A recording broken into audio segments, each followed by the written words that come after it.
قررت اليوم أني أنا أشارككم ببعض الصور في إحدى جولاتي مع هذه الحيوانات اللي أنا أمتلكها، جيرمان شيبرد وشيواوا مع بريد ثاني.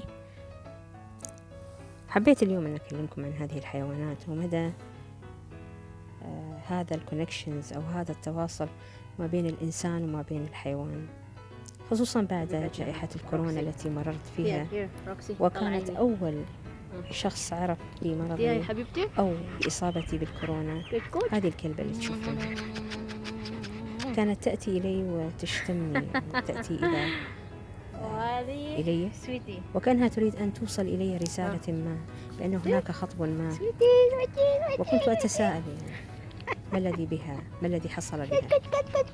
حقيقة هذه الحيوانات لم تخلق هباء، فعلينا أن نتفكر دائما كيف أن نحاول أن نكون رحماء مع هذه الحيوانات، وأن نكون على قدر هذه المسؤولية العناية بها، وأيضا أن نكون بقدر هذه المخلوقات العظيمة التي خلقها الله من أجل أسباب معينة ومن أجل إيصال رسائل معينة.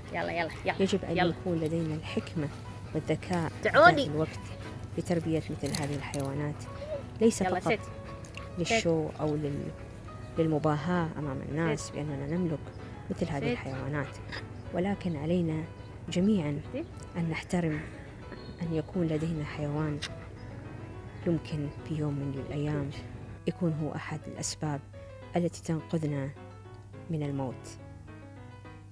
شكرا لمتابعتكم.